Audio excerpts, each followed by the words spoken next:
Welcome to the 420 Lifestyle Show here in the first week of November. Stick around. We got a full show coming up, and I think you're going to enjoy it.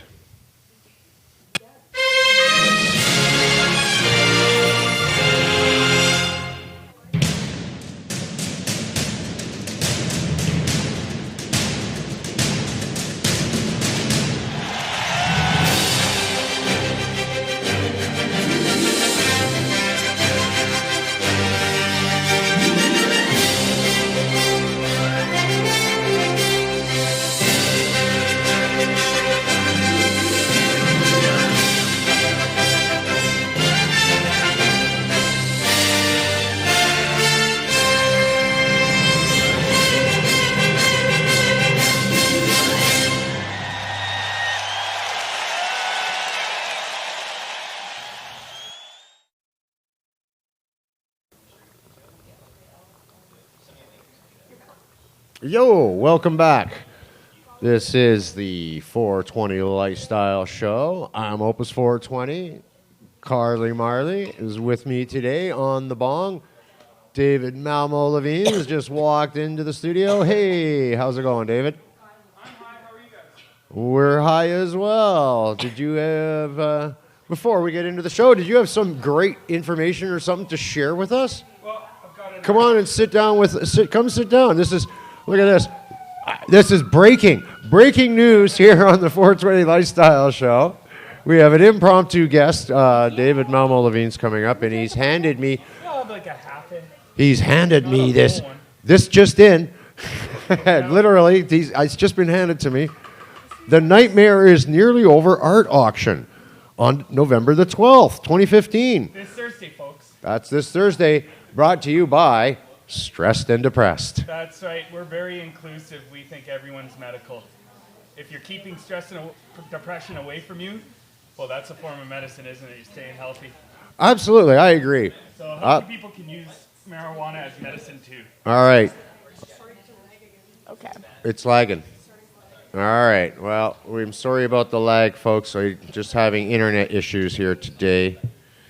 Anyways, fantastic deals on art by Bob High, Dave Douglas, Dave Wormier, Ken Foster, everybody's favorite drug addict, Alan Sayers, and I say that with all due respect.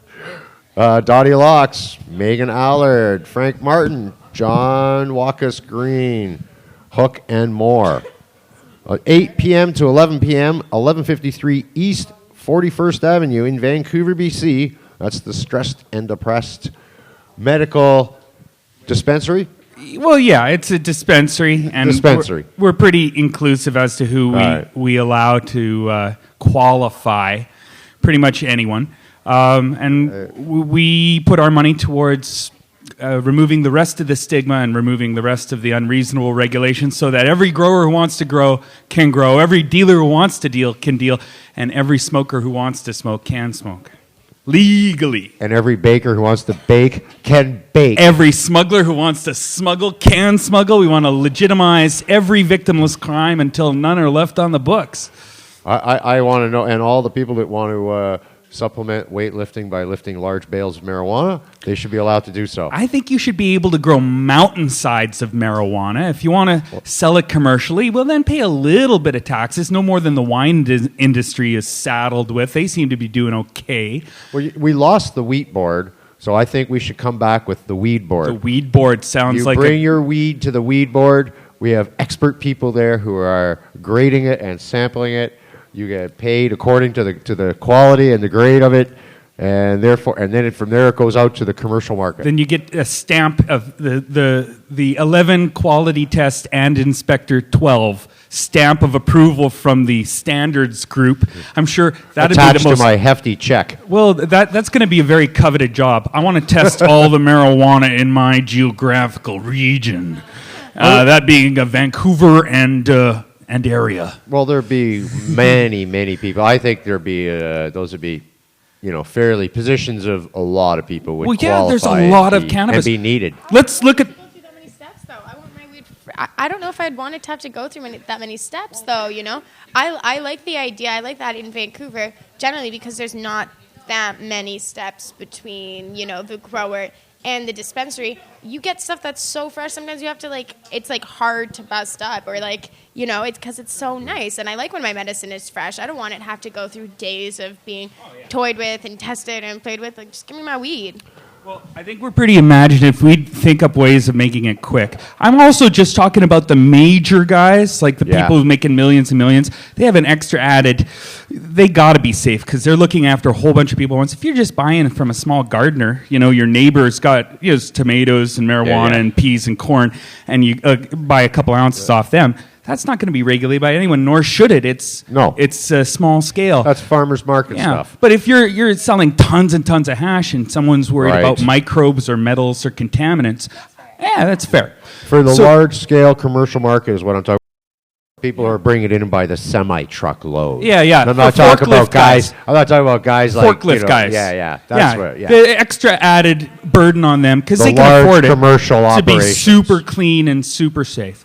But I was just thinking, our new Justice Minister, Jody Wilson-Raybould, I think is her name. Anyway, she's a native lady. She's a longtime activist. Her father was an activist. His mother was an activist. She comes from a long line of activists. Apparently, according to everybody who worked with her on Main Street, she was a Crown prosecutor before she became, this Justice Minister.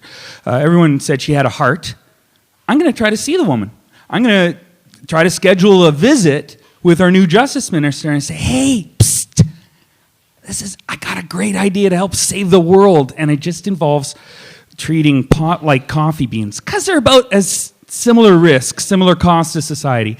If we do that, we can remove all this red tape around industrial hemp, and then all that BP oil spills and Fukushima spill, no more of that, because one of the renewable resources we can use to power our planet, aside from wind and wave and sun and geothermal, is hemp ethanol, because you can store it. You can get to all the places where those other energy systems don't reach, right? So if we remove the red tape around industrial hemp, we have a chance of replacing. Then we get hemp paper too, and more hemp clothes, and all those economies have a chance of competing with the synthetic world, right? Well, Brazil is entirely self-sufficient in fuel based on ethanol, not hemp ethanol, but on ethanol nonetheless, because ethanol is just merely distilling down. That's a tropical country, and what they grow down there isn't our ideal fuel crop. For temperate zones, it's hemp 10 to 1, 10 times better fuel crop than corn. Corn grows in rows. Hemp grows like wheat. You can get a lot of cellulose per acre out of that, and you can get a lot of cellulose per hemp plant out of hemp. So it's the ideal fuel crop. Oh, no, I wasn't saying that we should, get off of the hemp, but just saying that you have a nation the size of Brazil that does not import. It is entirely self-sufficient, and they don't even use gasoline anymore. No. It is entirely switched over to ethanol. Which is clean burning. So they are a non-polluting, self-sufficient country that is making and supplying all their own fuel for their own needs, for their domestic needs. We could export our fuel. We could be the Saudi Arabia of fuel if we just grew hemp. By doing hemp. You could just grow it, and it replenishes the soil. You could easily add it to the rotation. It's a moneymaker, and there'd be no more oil wars. There'd be no more oil spills. There'd be no more climate destabilization. Hemp acts as a carbon sink. 30% of the oxygen or the CO2 is trapped in the soil every year in the form of roots and leaves. So it would reverse the greenhouse effect, and we'd save our world. And this has been foretold in the Old Testament and the New Testament. They keep talking about the tree of life, both the Old Testament and the New Testament, all these things we supposedly revere and are holy, warned us that there's this plant that has all these fruits for the healing of the nation. It's coming for you. You should, that's what the tree of life is all about. That's what it was in the Garden of Eden. The tree of knowledge of good and evil. Hey, that sounds useful. We should have one of those. I'd like to know the difference between good and evil. Seems like a useful skill. Oh, I thought you were talking about you needed a tree. Well, the tree of life. Hemp is the tree of life. Even the native people, and I can point this out to our new Native Justice Minister, saw that there was a sacred flowering stick. This is the Oglala Sioux, black elk, came up with a vision, and he said this sacred flowering stick is there for the healing of the nations. Oh, gee, that sounds like that other old tale about the tree of life. This could be the tree they're all talking about. Your people and my people, they're all talking about the same effing tree. Well, that's awesome. Please do keep us posted. I want to know if you get if I get an appointment. If you get an appointment, I'm going to drop her copies of my book. Saturday morning, actually, I was doing I was recording an interview with Drew Sample from Time for Hemp in Ohio. Yeah. But because they recently just voted down their legalization or proposed legalization that they were having there. And during the discussion, it was interesting because they voted it down because they're worrying about a monopoly sort of approach that they were trying to set up. But when they asked me, well, what type of model I would like to see for regulated, I actually did use, I wanted to comment, like earlier you mentioned, I said yes. I wanted to see the coffee model. I wanted to see the Starbucks model. The same model for opening up basically, a Starbucks. Because now, interesting enough, when I order my coffee at Starbucks, I like to ask them to leave room for dairy. Yeah. And quite often they'll fill it, not often, but sometimes they'll fill it up a little bit too much. Okay. And I usually say, would you make me another one? And they look at me funny. And I says, well, normally I would just dump it out. But then I'm dumping out the drugs that I just paid you for. Yeah. And when every time I say that, the barista always kind of smiles and goes, okay, no problem. And they literally, then it's like, okay, I get your point. Yeah. You just paid for drugs, and now you're asking me to dump them out because you didn't leave me enough room. Yeah. See, it makes sense. That's about the equivalent of what the kind of governing we need in this. To give the other side, to give the prohibitionists 1 point, and that's all I'm going to give them. One category that cannabis is more dangerous than coffee beans, and that's the impairment levels of novice users. But there's ways of addressing that. The Senate said 16-year-olds could buy their own cannabis without their parents' permission, sending two messages. One, be careful with this, it's stronger than coffee. And two, it's not quite as bad as alcohol. And that's what we're saying with that action. We're teaching with our actions. So we're trying to tell people, okay, this is what you walk the walk and you talk the talk. It seems like the compromise that everyone's happy with. Certainly it convinced 9 senators to vote unanimously in favor of this position, and that's 9 for 9 in favor of full legalization. That was 02, with right? 16-year-old, this is 0203, the Senate report came out. It's online. Actually, there's a link to it. I'm just making sure the date. You can link to this report we're talking about at stressedanddepressed.ca. Go down to the photo galleries, and one of the galleries is Essential Documents. Click on Essential Documents, and you get into all the different essential, the Ledane report, the 1937 laws that made hemp illegal across the United States, and the equivalent one the next year in Canada, and the Indian hemp report of, all these reports are there. Check them all out. But that one's there too, the Senate report, 2003. And it says, 16-year-olds should be able to buy pot legally, just showing their ID. And that seems to me perfect. Because I started smoking pot at 14, so I'd only have to ditch that law for about 2 years. It saved my life. I'll repeat, marijuana saved my life. I was a mouthy kid, didn't get along with too many people, and was bouncing off the walls as soon as the hormones hit. And I couldn't, I was going to die. David, I got to stop you there, okay? Right. But I got a bunch of stories I want to get to. All right, sure. Thanks. But thanks anyway, for going thanks down for the memory plug. lane. No, but I appreciate the... Bam. Boom. Thanks for the chat. I want to know about if these you therapy get in. sessions are Those really are good great for my ideas. soul. I hope you get to. If I get a chance to, touch base with the new Justice Minister of Canada, Even who's if a it's native activist woman, yes, I will. Even a phone call would be cool if you could speak. Actually, getting to speak with her. I on need the to hand her some telephone. documents, me to her. Sure, I'll probably say email it to me. She's a third-generation activist. She knows how hard it is to be an activist. If anyone's going to meet with... Libby met with me. Well, hey, no, hopefully it works. What's her riding, by the way?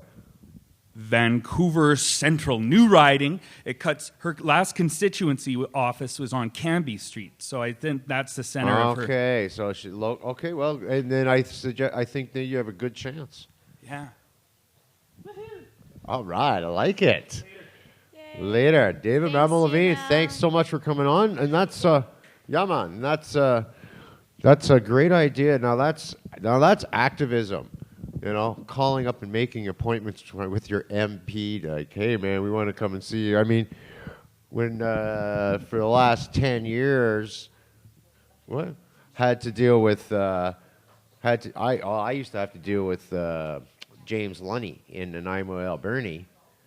And to get to see him, we used to have to go occupy his office. Oh, yeah.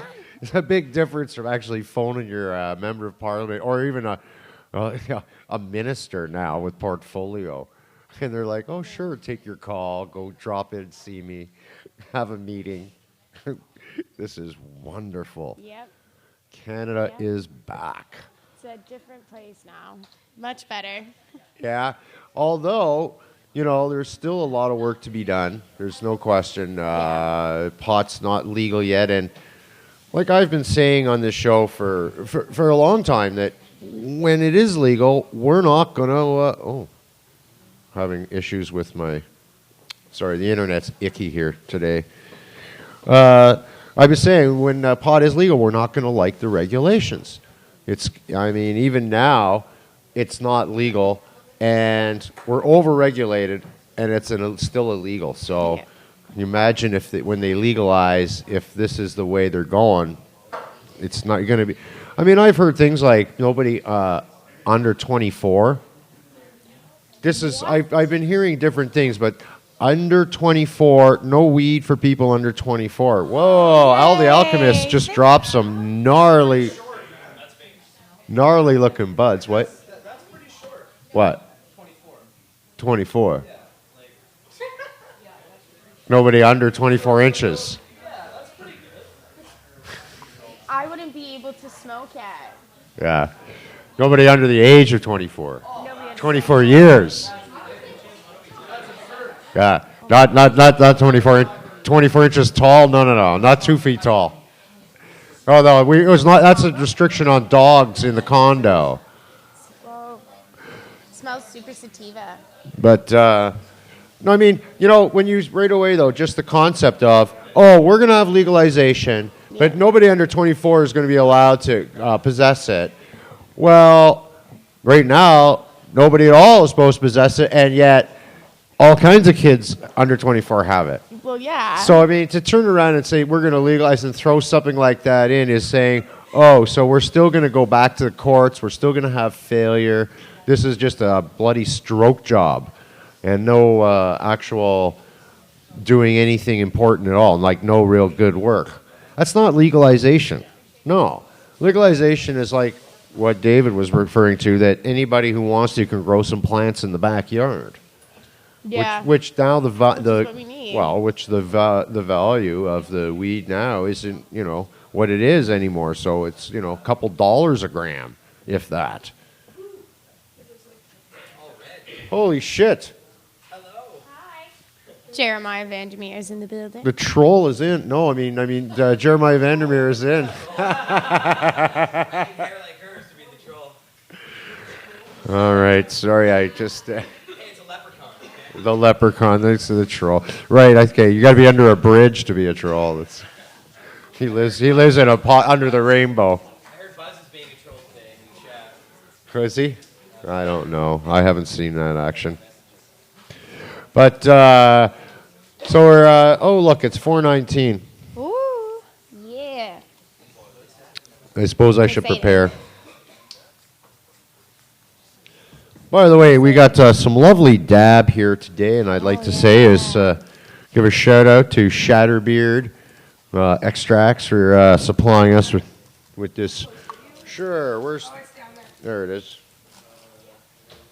That's from Shatterbeard Extracts. We want to thank him very much today for supplying us with this excellent dab. Very tasty. Yeah. I like the way we called it dab. It just has that name. It's just sketchy. I like it. Dab. What you got, Dab? That Dab. You know that Dab? Whoa, it's sticky on me now. Oh. Happy 420.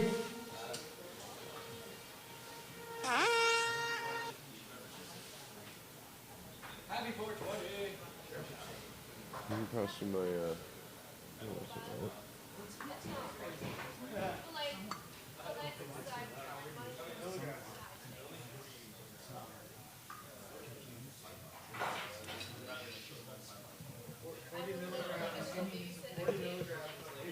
whoop, later. Thank you. Yeah.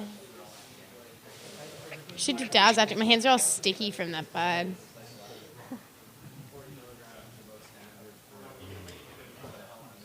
Everybody's smoking hard here.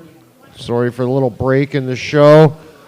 Just had minor distraction with David Malmo-Levine kind of coming on here right at the very beginning. Threw me off a little bit, got me off a step. But this is the 35th show of 2015 here this year. And today is the 313th day of 2015. So if you're counting, and like I am, there's 59 days left to get all your 2015 goals and resolutions done, or your SOL.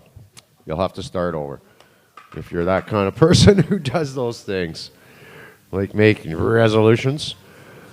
What's going on today? Today we have a new segment of the show coming up in a little bit. In the second half of the show, we're going to have Carly's commentary.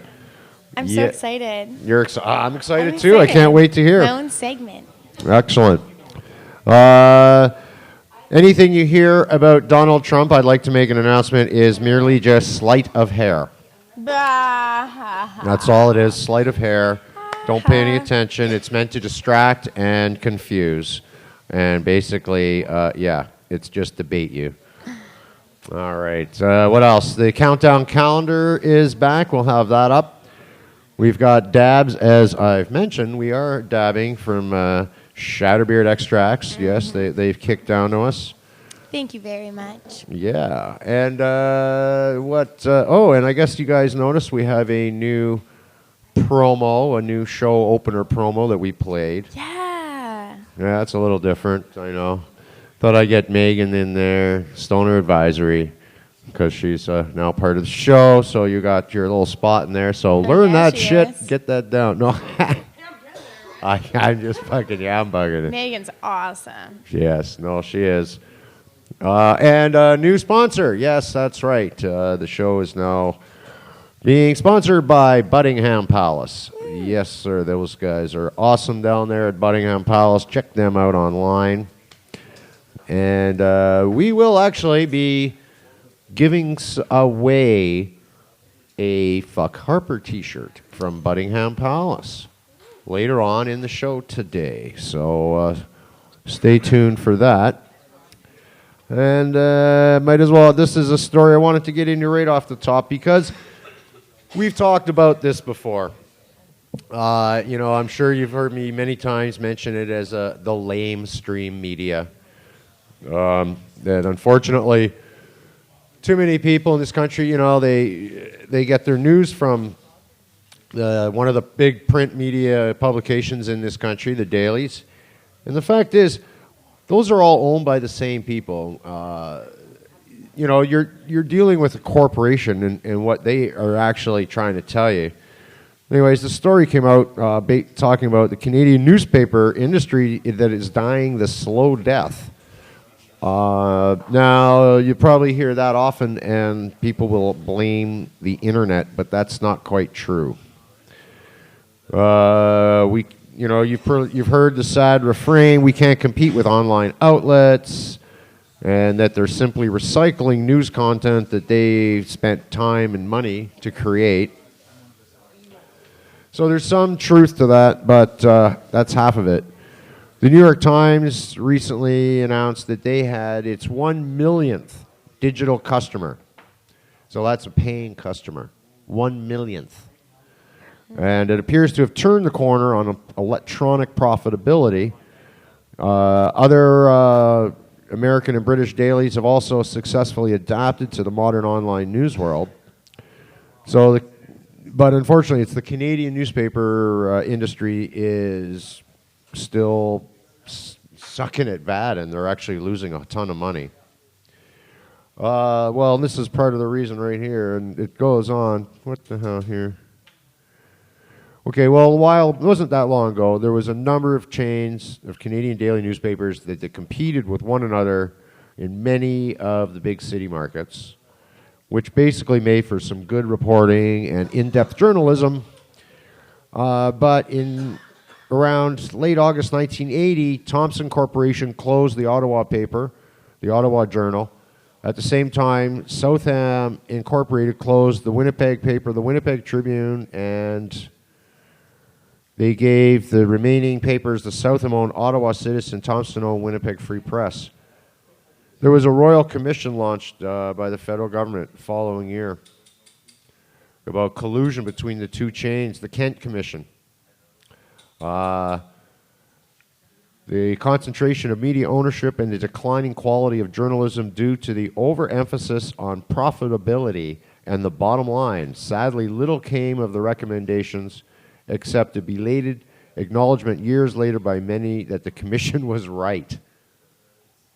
So basically, there was a big commission, they had a whole bunch of recommendations, and the long and short of it, nothing happened except many years later they went, yeah, those guys were right way back then, but nobody did anything. Except, have people go to commission, pay a bunch of people money for nothing. Because, just because they have a commission or a study doesn't mean anything's binding. Yeah.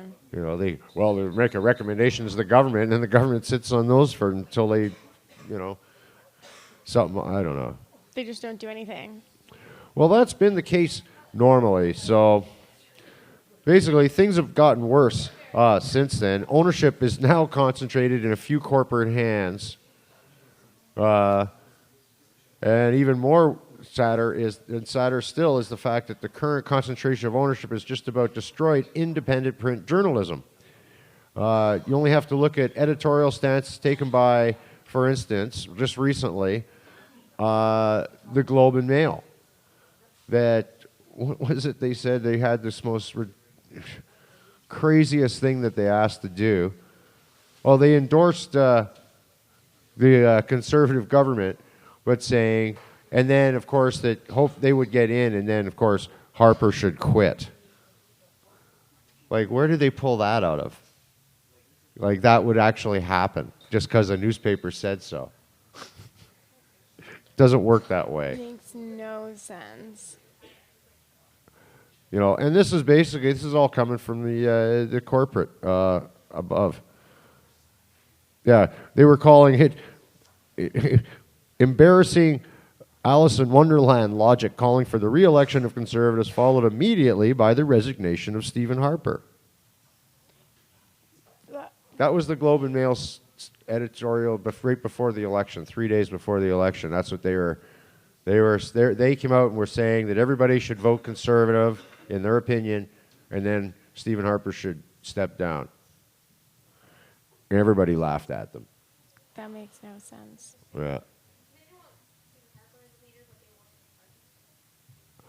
Well, it's just basically what it is. It's the owners of the paper. It's the majority shareholders of these corporations that they support the conservative agenda. Yeah. But so they couldn't just come out and say, well, let's vote. So they had to say, well, we still want to see the conservatives get in, but then we'll get rid of Harper once we get back in type of thing. Like, that's such a popular opinion that Harper was the worst. The real reason is that these corporations support the conservative agenda is because of the tax cuts that they continuously give to large corporations and businesses. And they support that global thing.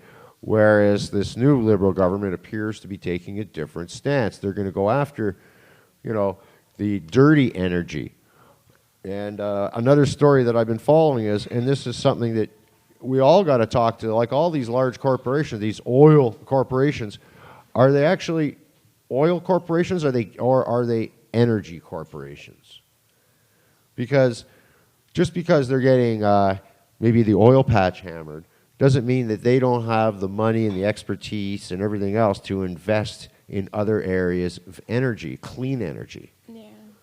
So, like Suncor or, Imperial Oil. I mean, are you an oil company or an energy company? Because that's what these guys are going to have to start asking themselves as things start to change. The free ride on that one is over. That's for sure. Jeremiah, come up for a bong rip. What's this Canadian bong? Well, Carly wanted to match her lovely Very nice. red. Red. Ooh. That, and we're talking about a lot of cool Canadian Liberals, topics today. we're talking about the liberal new Canada. Welcome back. It's because it's 2015. It's Canada. I saw Justin's comment as to why his cabinet looks the way it does. I thought he's right. It does need to look like that as 2015. I mean, it's crazy. Well, I mean, can you imagine if we bring back the peacekeepers? I thought it was 2013. Can you imagine if we bring back the UN peacekeepers, the Blue Beret guys? Yeah. Well, that's the thing I really liked about Justin is immediately the first thing he says was bringing the troops home. We're getting out of that bullshit war. Yeah. So that's I mean, man, we really need somebody like this in power, and I hope he goes further. I want it, I want what Stephen Harper accomplished reversed. Yeah. That's going to be a big task, and who knows? Like, we didn't really think that would happen, but I wondered, if the Liberals get in, maybe they'll just go along with a lot of the stuff that Harper went along with or did, because the Liberals are neoliberals. They basically have the same economic policies as the Conservatives do. They support the TTP or the TPP, all of these things. They want the pipeline, and Justin was disappointed that the U.S. turned the pipeline down and stuff. So in a lot of ways, I think Justin is a corporate kind of guy. He's just the happier, smiley face attached to it rather than this like caveman Stephen Harper who hates gays and hates minorities and all this stuff. So I just hope that we're not getting swept off our feet just to be swept into the same sort of corporatocracy as we had before. Well, no, but we are, for sure. And, I mean, there's no question. I mean, he's got to balance both sides of the coin. But at the same time, I think he's also smart enough to realize we can't just do the same shit over and over again. He's not going to get away with it. How do you can't spin that to make it look different in this day and age of information.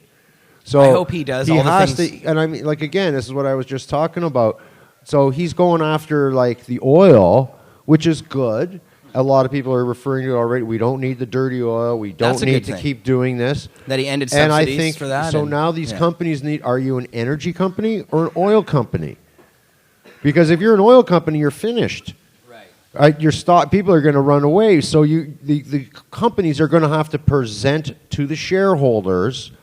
Oh, we're diversifying. We're putting our investments into these cleaner technologies that are going to bring higher paybacks. And so, buy more shares, keep your money, don't sell. Hopefully, and then they'll have like at an AGM, they'll probably have things like, these major overhaul company direction changes. They go to a vote of the shareholders.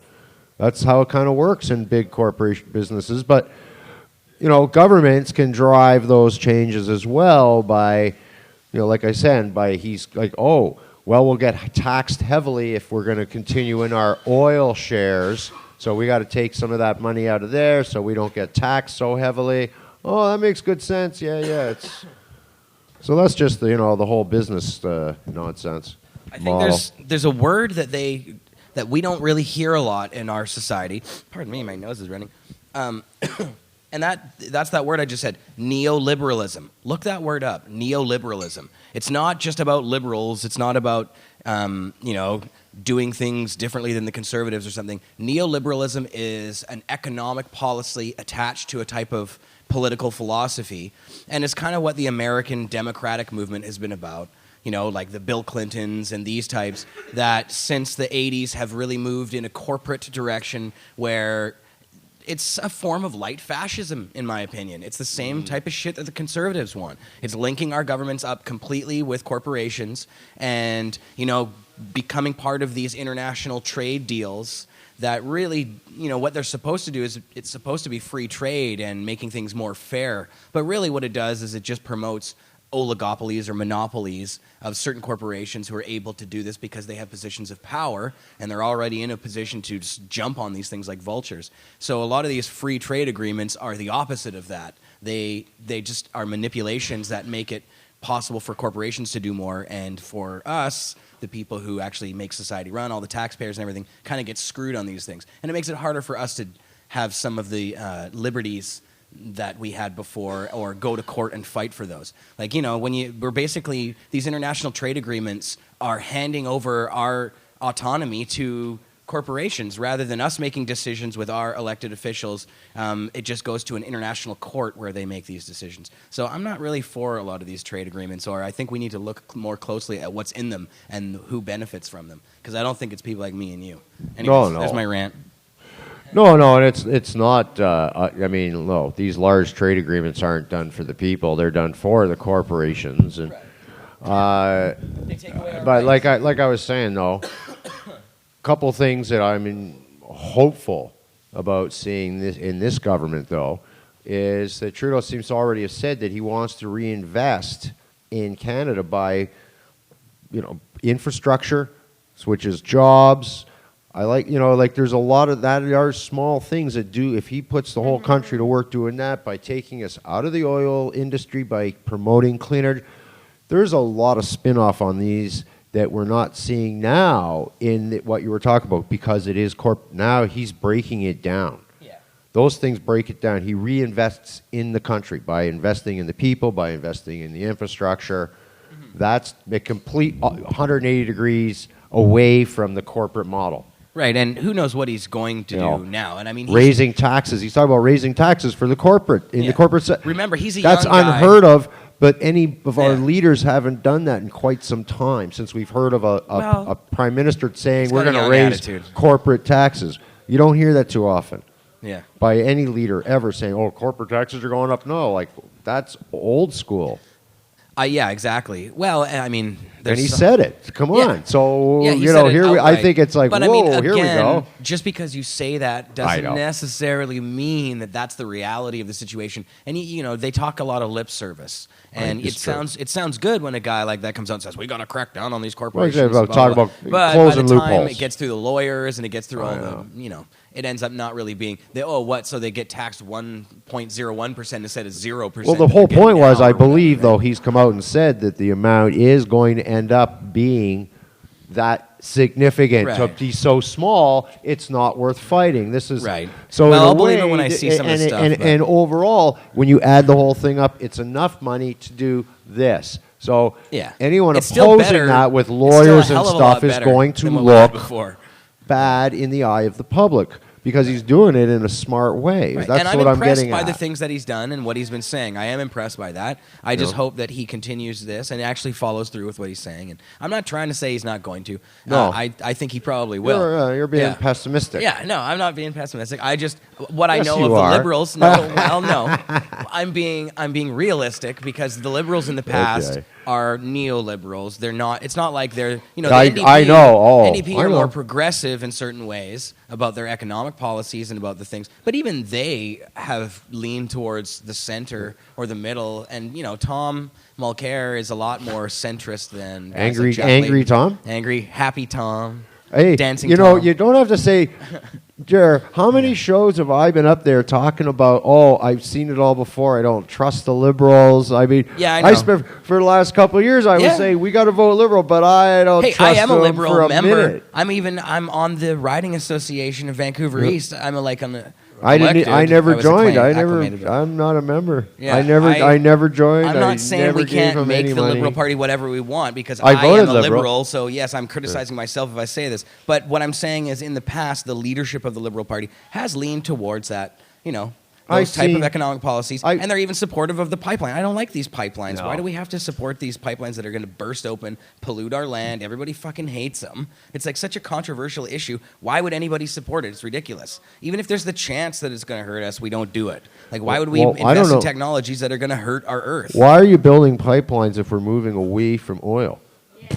That's what I don't understand. And that's what I mean. So Justin can say, yeah, we're moving away from oil, blah, blah, blah. We'll do this, cancel the subsidies or whatever. Now. Well, but you can't he supports the now. pipeline, though. It takes a time. Right. Nobody should support that pipeline. No. But anyways, rant. Al the Alchemist, microphone grab. Come on in, Al. Welcome to the show, Al the Alchemist. If Canada moves away from oil, right? Hey? If Canada moves away from oil, if we shift some of our infrastructure to other means of power, it gives us more oil to sell to foreign countries. Canada's not moving away from oil. Yeah. Canada's moving into selling more of its own oil. For sure. And developing alternative energy so that we can get more of that shit out of our country. Yeah. Right. Just saying. Yeah. Well, and they try, and that's the job of these politicians in a big way, is to harvest the energon cubes from our earth, essentially, in whatever form they come in.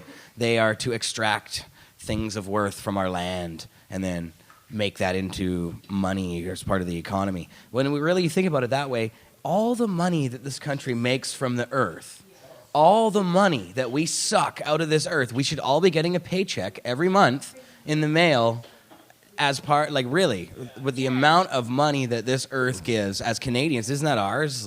This is our earth. Where does that money go to? They harvest the land, make it into things, and that they do it a lot, and they're trying to do it more. So I don't know. It should be like Colorado when I don't know, man. I have to go to I'm at the gas station, at least once a week, and yeah. I mean, they're pulling it out of our country, but yet I'm still paying big buck at the pump. How is that? Why aren't we more rich? If our country has all these resources, why aren't we more rich as citizens? I guess we are in our standard of living. We're pretty rich. But I think that should be reflected more in direct riches. Yeah. I don't know. It seems a little strange to me. I wonder about the economics of this. I'm not an economics student, so move what to do Alberta I know? And you get rich. They pay you there. Gas is cheap in Alberta. Yeah. Anyways, cheaper. I don't know what we were talking about before all that. Yeah. I just got here. I was just looking at this story I have up here, actually, and it's about Obama and his rejection of XL pipeline. Yeah, good. This was in the Toronto Star by Tyler Hamilton. See, Obama's probably just got contracts with the competition. Well, no, I said this on one of my other shows last week or whatever, that the fact is that it's right now they transport all the oil from the sands by rail, and it's Obama's largest financial supporter of Obama's campaign is the guy who owns the railroad that transports all the oil. Okay, and this is why they've been dragging this decision on XL out for all this time. Not like the train's any better because it can crash and No, it's because his buddy is making money hand over fist. That's why. It just has, and the guys who build the pipeline is obviously not his buddy's company. That's a Republican dude whose friend. It just depends on. So these are who owns these businesses, who has controlling interest in the businesses, the steel, the guys who make the pipe for the pipelines. Who owns that company? Like Atlas Republican shrugged. Supporters. Yeah. You see what I mean? They're not the Democrat supporters. They own the railroads, and it's almost like a monopoly board. Right.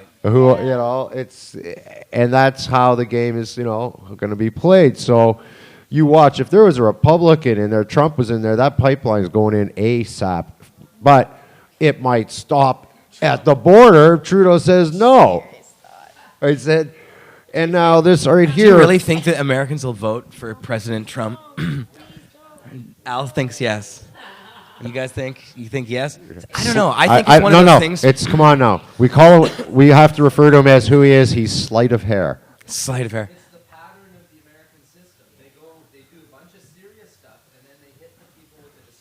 They go to rock bottom. Then they go to a move. Then they go to a TV guy. What about D's nuts? D's nuts. Yeah. D's nuts. Yeah. Playing a saxophone. No, Clinton was a Democrat. He's an attractive candidate. He was playing a saxophone. Saxophone. But still, Trump is a total monkey. Like, the guy's a complete idiot. And Vancouver. He's transparent about it. It's like, I just can't even believe it. Oh, it's Fran, hey.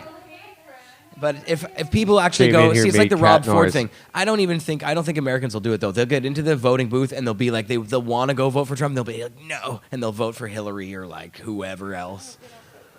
It'll be Hillary. You watch. Hillary Clinton will be the next president of the United States. No. Hillary Clinton. Trump is in there. Trump is in there as a distraction. Trump will get assassinated or something.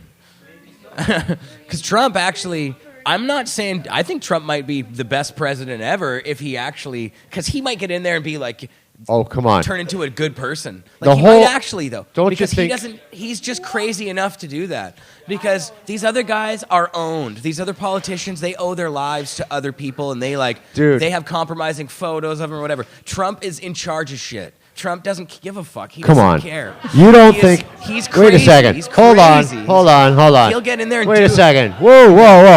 Slow down. That's exactly it. That's exactly Slow down here, guys. Terrifying. Have you heard him say what he wants to do with, like, he wants to put a fence, literal fence across U.S. and Mexico because he thinks that all Mexicans are, like, rapists and murderers. That is scary. That is scary. Carly. No, but that's terrifying. If somebody like him, you're right, they wouldn't give a fuck. They don't have anyone necessarily in their pocket because they are, but...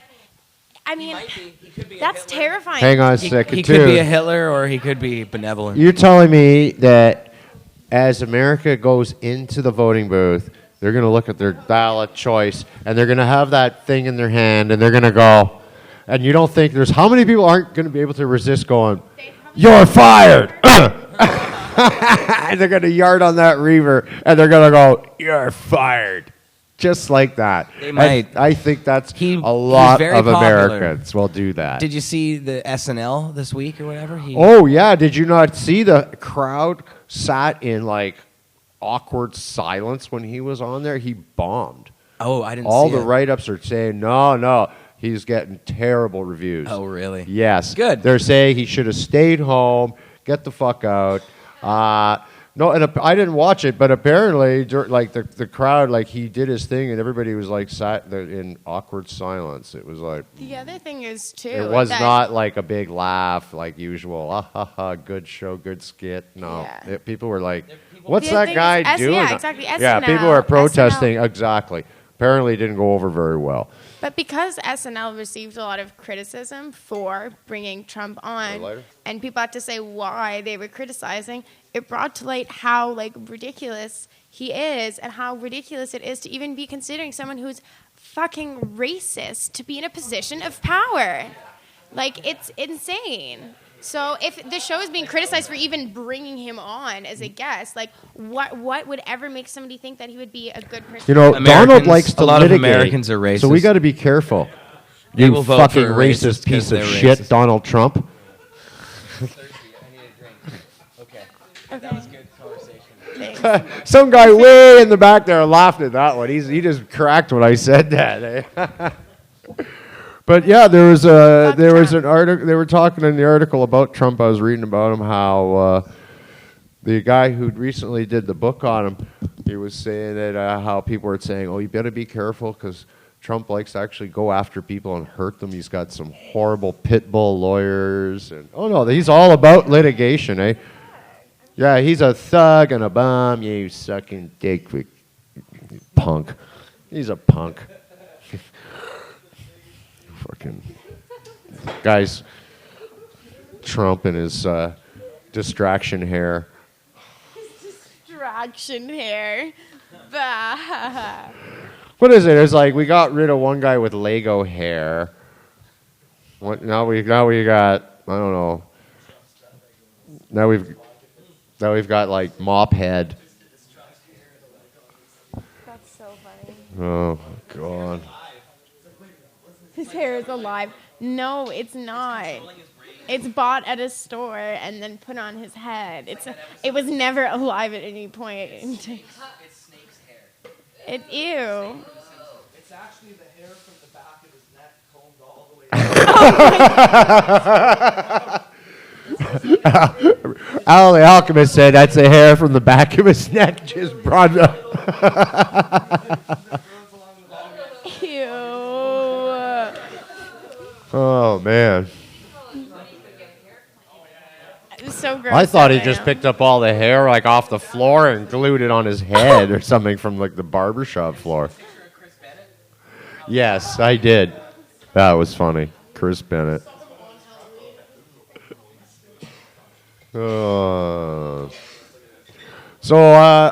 Meanwhile, here's a bit of news.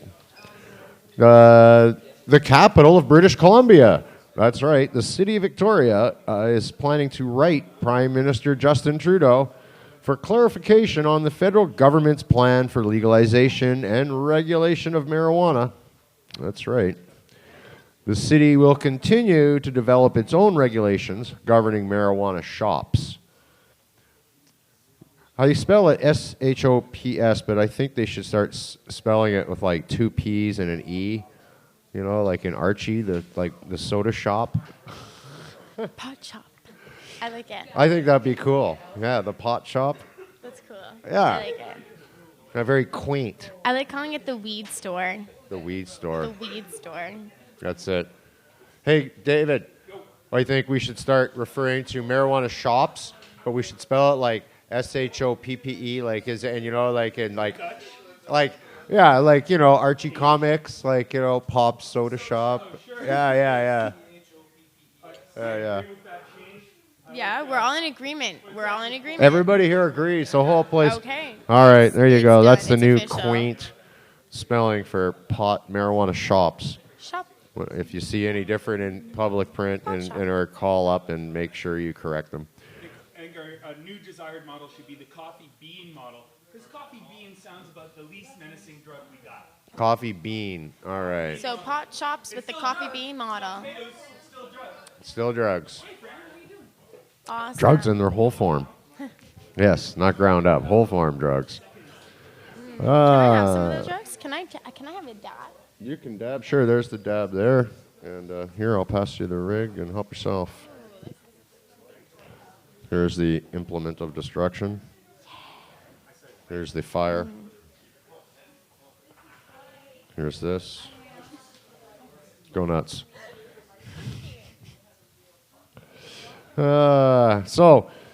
Victoria City Councillors Marianne Alto and Chris Coleman suggested pausing efforts to develop regulations surrounding the marijuana retail trade until the city heard from the Prime Minister, or by February 19th, whichever came first.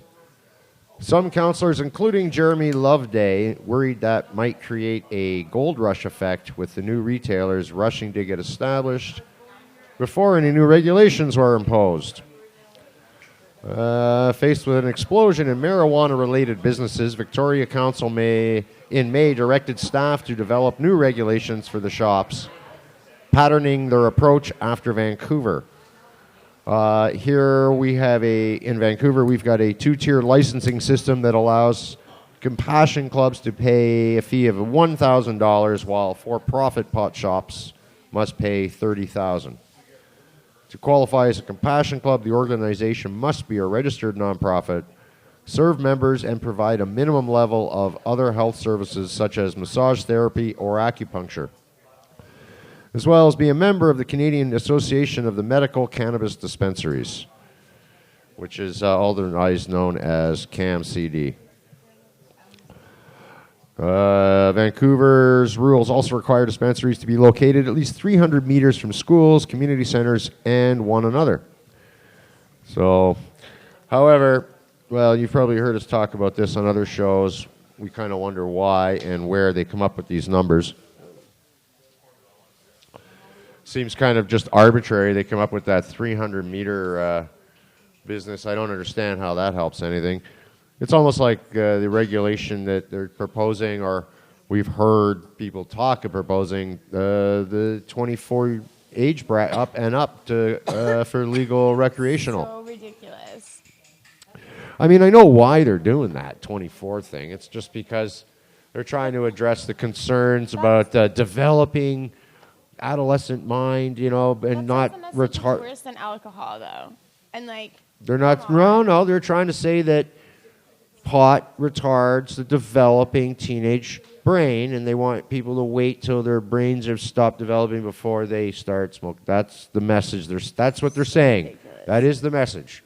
And they will. And if you give them a chance, that's what they would say. Oh no, we're not saying it's worse than alcohol. We're saying, however, what they're not saying though is then, however, no. And on that line of thinking now, let's stick with this for 1 sec.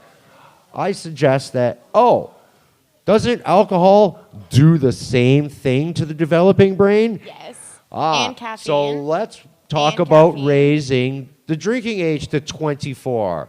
Let's just and see what happens then, because I can tell you what's going to happen then. Every bar in town is going to scream bloody murder. All the liquor, yeah. You watch Yep. what happens. You talk about that. This place, talk about causing a shitstorm in a hurry. Just let us see some politician come out and make the suggestion about raising the drinking age to 24 to match the weed one, because for the same reason. Harms the Good body. argument. Yeah, that ain't going to happen, though. No way. So, therefore, we as activists, or now lobbyists, I guess, need to be sending those letters in. We can't, just because Trudeau says he wants to legalize weed, it's no reason that we can stop writing letters and, going at them and telling them how to legalize weed. So, if there's truth to this 24 age bracket thing, they just start going after him and saying, well, good idea, let's do the same for booze. Yeah.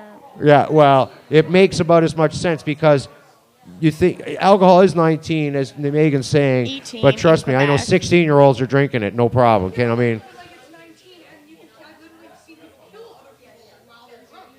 Yeah.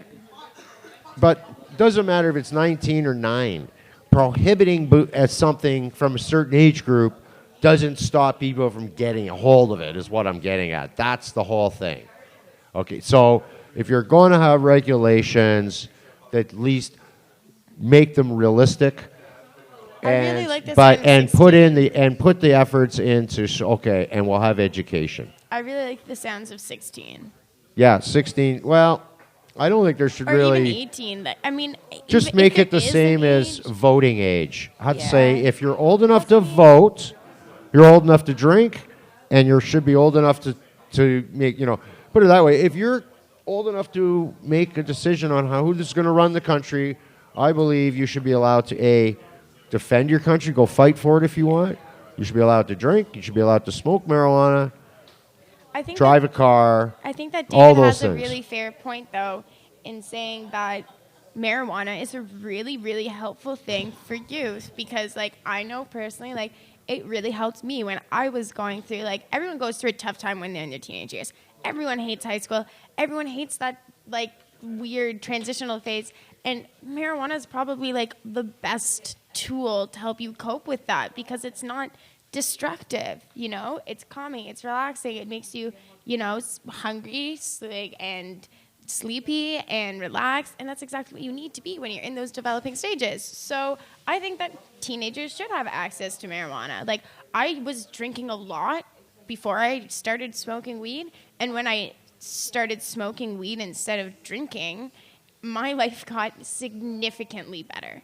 Significantly. And if there'd been easier access to it than there was to alcohol, then, I wouldn't have gone through a destructive cycle. So I think that DML actually has a really fair point in saying 16. I think that is a really great age. People a bit younger will probably access it, but there's nothing really that destructive that can happen.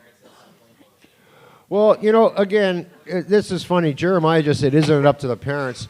I was actually at a party the other day, a couple days ago in the evening, and we started talking about marijuana. And this lady who was just sitting across the room, kind of just listening to the conversation, she just kind of sort of said, oh, yeah, you know, da, da, da. And then she just matter of fact said, but I don't want my 18-year-old daughter smoking marijuana. Just matter of fact. And it was kind of funny because the girl sitting beside me leaned over and asked me quietly and said, I wonder if her 18-year-old daughter really gives a shit what her mother thinks. Wants that way. And it made me laugh, and I'm thinking to myself, you're right. Because if I remember back when I was 18 or whatever age, and I was smoking tobacco or smoking weed, when it came to thinking about my parents, the only thing I could think of was, I hope they don't find out. Yeah, but that was bad. it. That was what it was. I hope they don't find out. And I think so most kids are going that. to do it. If that's the case, that's what's going to happen. So yeah, I agree. Kids Change the either rules way. around. Yeah. So that Why make it difficult? Yeah, Why make it difficult? Exactly. Kids are going to smoke weed to deal with the fact. Teenagers are going to smoke weed to deal with the fact that life can be shitty sometimes. So you're saying regulation Let should them have it. Let them have it. Let them have a tool to cope with that. So regulation should reflect what's the reality absolutely. of what is reality. 16. I'm sorry. Yeah. 16 is a pretty average age to try smoking or start smoking recreationally. If But don't you think? Yeah, it is. So why would you be like, well, this is the average and it's not destructive and harmful, so let's make them wait a couple years just because. What help does that actually do other than send a message that it's as harmful as alcohol? And it's not. We shouldn't make these kids will still end up going to the black market. They'll still end up kids get cigarettes and stuff like that to the black market when they're in high school. Why make them have to go to unsafe measures and deal with the black market? It still is a prohibitionist way of thinking. It's still making them not have access to what it's simple. Need. The answer to the question why is because they're trying to make it more difficult, because they're trying to curtail. But it's stupid. No, because they're trying to curtail use. Whether it's smart or not is besides the point. That's the reason behind it, though. And as government, they only have to come up with the reason. They don't have to say whether it works or not, because we know most things the government does not work. I think we need to keep pushing until we get 16, because I think that's very reasonable. Anyhow, kids are going to get it either way. We still need to write letters. We still need to get a hold of these guys and write letters. I'd like to get a video up. Let's watch a video. Take a break here for a minute. Oh my God! Can you watch the video I put in? Well, you can actually, watch another one, but it's only it's so short. It's so awesome. We want to hear. Tom. Yeah, we should put him in. Sure. Well, we haven't heard much about him lately since the election. Exactly. Stoner advisory. Yeah, I see that. Yeah, not on my show. Can't have none of that. We're just gonna show the last one, Mulcair dancing. In case you haven't seen this yet. So here we go. This is Angry Dad, Tom Mulcair. This is Mulcair after Trudeau. Yeah. A bit more relaxed in Canada, I'd say, in general. Check it out. Used to call me on my cell phone. Late night when you need my love. You used to call me on my cell phone. Late night when you need my love.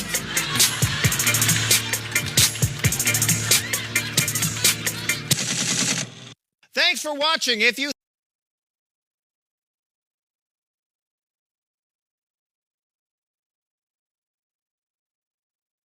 Dancing Tom. I love it. I love it. We've got Al doing Tommy parkour. does a pirouette. And that's it. We got Pod TV parkour here going on. What's going on here? Holy God. This place is a nightmare. What's this? What a zoo. All right. Look, it's after 5 o'clock. You know what that means, don't you, eh? It's after 5 o'clock. It means it's dark. That's what it means. It's winter time. No, it's not winter yet, is it? No, it's not winter. It's still fall. We're still fall. I'm thinking about Ottawa, and I'm imagining we're still in pretty autumn. Damn cold by now. It doesn't sound cold if you say it's autumn out. Yes, Hi, we're Jody. still going. Yes, Hey, Jody Emery, how are you? I was going to say, you know what? You should do your commentary, and then we'll do the countdown calendar. Okay, we'll do my. And then we'll give away a T-shirt. because I have to Okay. figure out what the hell I'm going to give it away. All right. All right, do you My want to do that? commentary. I don't know. Sure. All right. So here you go. Making her debut with her segment today on today's show, Carly's commentary. Yeah. Jeremiah, did you want to pull the picture up for us there? Yeah, it's the first picture under Carly's commentary. It's a really nice picture. Yeah. Go down to the Carly's commentary. It's in red. You have to scroll down. Yeah. Yeah, that picture right there. There's a bunch. There's more. Oh, yeah, we're going to show a bunch of pictures. We're going to show a bunch of pictures. I'm excited.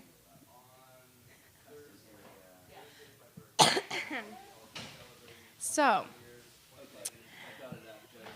perfect. You can throw it up whenever you want to.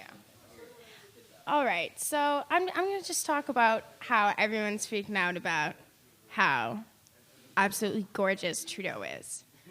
Because I think it's an awesome thing. I'm seeing all sorts of different articles coming out, and I think it's awesome. It's making people pay attention to Canadian politics more so than they have.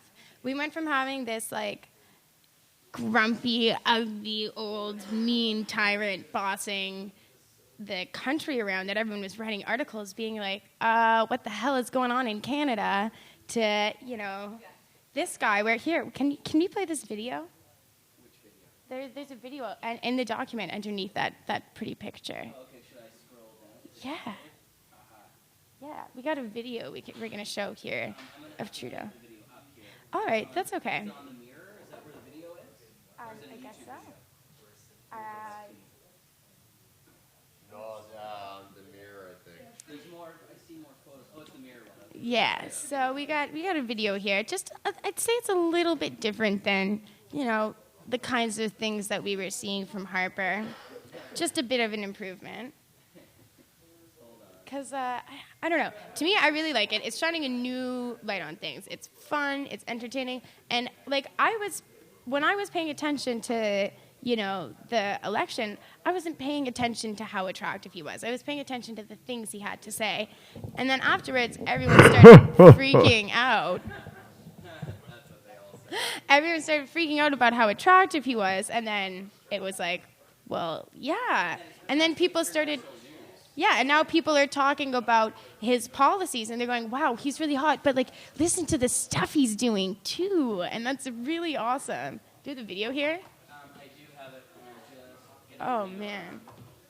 This is a fun video. Okay. While we were watching the last video, Jeremiah and Carly were just sitting here talking about his bulge. That's all we always talk about. Okay, so... Hi, Jody. We're talking about how hot Trudeau is. Trudeau. No, he's hot. Jody, come on. Jody just like went, oh, he's hot. Literally. Come join in. Give us your thoughts. Yeah. Come get us your thoughts on how hot Trudeau is. If someone just goes and grabs one, it'll be there. I'm sure. Hello. 24 Hours newspaper. You know the newspaper? Yeah, Toronto relaunched their newspaper as a daily magazine, but like shiny, glossy, pretty fancy. But they chose me as their first interview. I saw that, yeah. So that's how, I thought it was only Toronto, but apparently it's in the papers here too. The 24. I gotta go grab a copy. I should remember to do that. Jody Emery, folks. It's about Trudeau. That's why I was like, oh, he is hot, because like, you know, that's. Well, have you not seen the pictures? Good, but like at the end of the article, they asked me if I'd like to smoke pot with Trudeau, and I said, of course, I'd like to smoke with Trudeau. Yeah, that's the guy. It's like we have a prime minister with a genuine smile instead of an angry sneer. He's authentic and friendly face, and they won the election. Like, this is historic. A party won a federal election, majority government, with the smallest budget of all the parties and with zero attack ads. And with just a very nice face. And, you know, as I've been saying, he's like a smoking hot, pot-smoking prime minister. So he's good. It's good. The world is watching. There's also a paper doll of him out there. What? like a paper doll drawn of him, and it's like a little leaf is over the nether regions. Someone shared it on my Facebook. Like a flat Stanley? Right, where you can like fold your little suit, like the suit outfit and the different outfits, you know, and he's like a little paper doll. He looks like a Disney princess. Dress up, Justin. That's awesome. I want one. If I anyone knows where to get one of those. Does he have like come with like pirate hat and Might be like a pop. eye patch? And All right, yeah, let's play this video of Trudeau. all right. Cutting into Carly's commentary.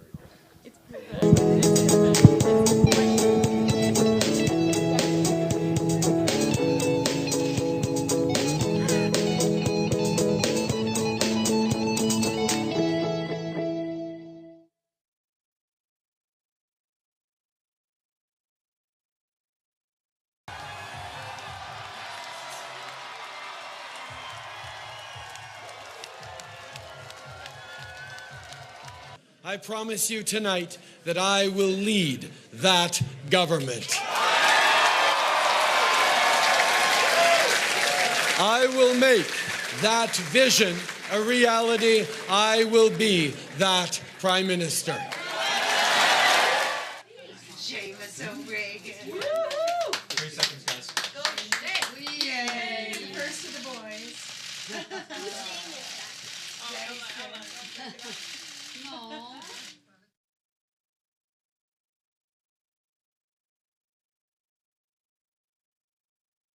Okay. Somewhere out there, there's a video of Trudeau taking some of his clothes off for charity. Was that the video from like last weekend? Oh, wait, do we have the video? Oh, did we find it? Okay, let's see. You're not supposed to be showing those You're movies welcome. in here. You're welcome. Oh, so I'm allowed to show boobies when I host the show, but not Trudeau taking his top off. No, that's all the ones I meant. I thought you slipped in some of those.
The hottest part about that is that he was doing it for charity because he's a nice guy. Like, he's like a good human being. Oh, wait, what about Vladimir Putin? Here, look.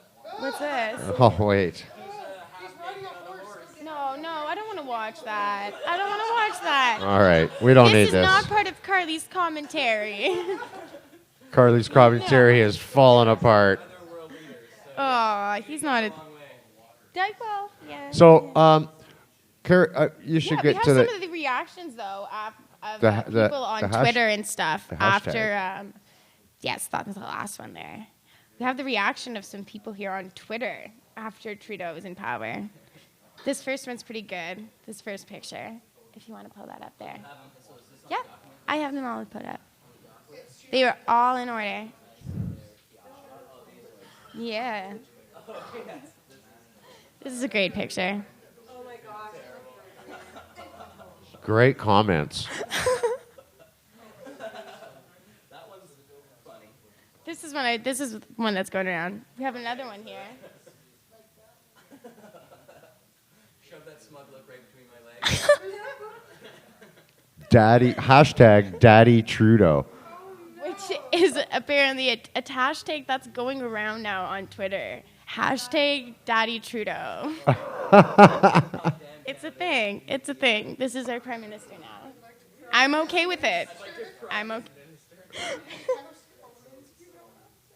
You know, like to prime I'd like his to prime his minister minister. and his house, and house his commons, and house his commons. Is it just those three?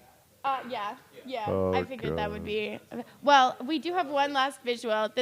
I'll wrap up my commentary with this wonderful visual here at the end. Yeah.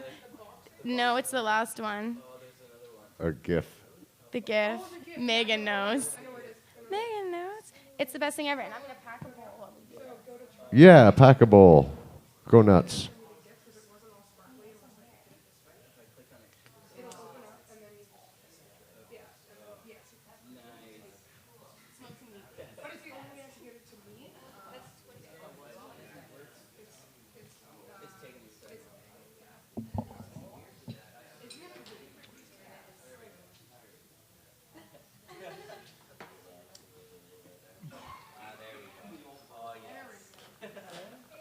Very nice, very nice.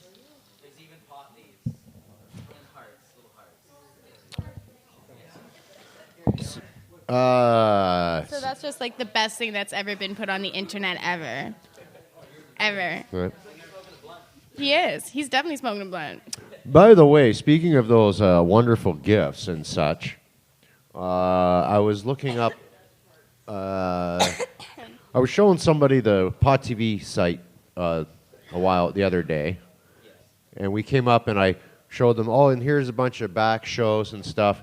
But you know what came up was that GIF you made of Mike Duffy with the spark with the rainbows around.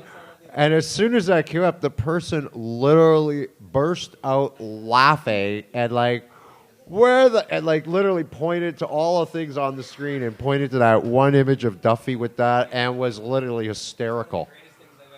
It's the best. I've never That's seen on it. Google. I punched in a Google search and it came. That's up there right away. I think that's got a ton of hits. That Duffy one. Yeah. Mike Duffy, Happy Fun Time Hour. And Mike Duffy and Friends, Happy Fun Time Hour. That image? Yeah. Really? Yeah, That's my it's favorite. with the I rainbows love that so around. much. Yeah. I'm so happy. I didn't realize that's what you're talking about. It was. Oh, that made It's my day. huge. I Yeah. love it. Yeah. Yes. Somebody saw it for the first time. I was sitting right beside him, and they literally almost fell That's down so laughing. They great. were hysterical. That pleases me. What the hell? Noise behind me in the walls. Oh, maybe they're working on the studio. Yeah, Studio. yeah, it's probably the New new Pot TV studio. Yeah. Not to be confused with some 70s or 80s hit song. Right, the countdown calendar. We were going to get to that. And got some things coming up in the very near future. How near? Well, at 7 o'clock right here in this very space, we have Ganja Yoga and Meditation. So, and Ganja Yoga teacher Antoinette, hopefully I got that name right, from Toronto is here. 7 o'clock, the doors open, and smoke medicine. 7:45, mindfulness meditation. At 8 o'clock, hatha yoga practice. 9:15, water break, and then smoke some more. 9:45, savasana, and 10 o'clock closing. Please bring your cannabis contribution and yoga mat. $10. Includes yoga and entry into the lounge.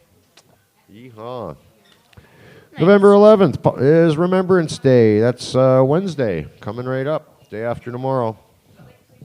So a lot of stuff's closed. The banks, post office, liquor stores. Check your local dealer, find out what they're doing, so make sure you don't run out of weed. And or dispensary. All right, so what else is happening? In case you've missed it, it is daylight savings time is over, so yes, it is now dark.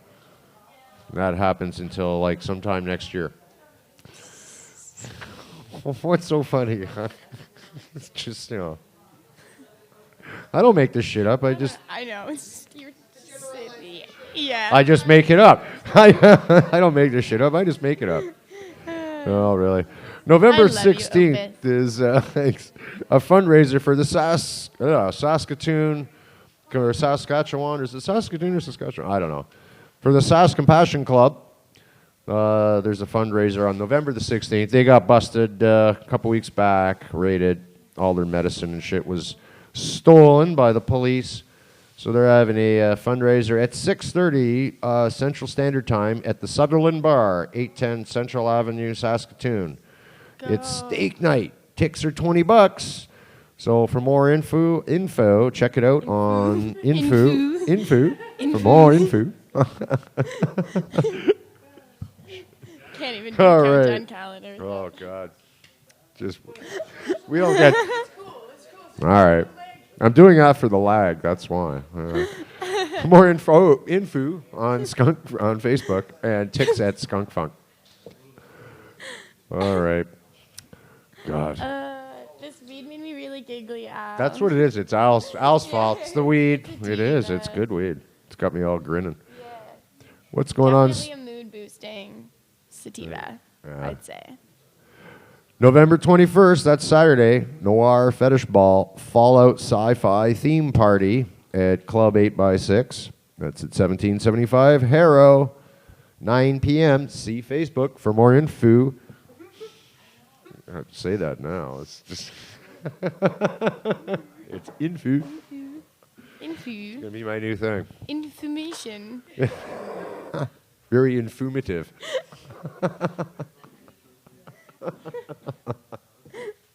Oh, God. More weed, quick, stat. Oh, God. That's what we need. November 22nd, Lucent Group presents Comedy Against Cancer featuring Mike Rita and Friends. And this is for a good cause. This is at the Bramalea Lions Hall, 45 Avondale Boulevard, Brampton, Ontario. Come on down and join Mike Rita and some great comedians as they raise money for Mike's sister, who's currently battling breast cancer and can't go to work to make that money. His sister's done a lot for Mike, and through the shows, it allows her to have some freedom as the treatment has taken from her. The last show was a huge success, and we at Lucent Group believe in family first. Over the years, we've been able to watch Mike grow, not only as a comedian, but into an honest, humble, and loving young man. We're proud to call him family, so please come out and support a great guy and his amazing sister. Fill the place up. Tickets available at lucentgroup.ticketbud.com or by calling John at 519-221-4686. And check that out again for more information on Facebook.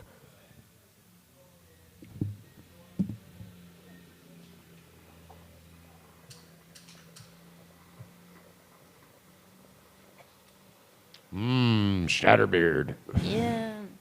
And Mike was here. Actually, he was on the show earlier this summer. He was on the 420 Lifestyle show, and he actually did a show here in the lounge, comedy set, rocked it hard, and he's a great guy and a good friend. So I hope you guys all in the Toronto area or in the Bramalea area, Southern Ontario, head on down, or Brampton, Bramalea. Anyways, and support that. That's a great cause, so please. Another good cause, this is Friday, November 27th at Lana Lou's at 362 Powell Street in Vancouver. Babes for Bears, 2016 calendar launch party. Are you involved in this? No? Okay. No, I've just seen the pictures.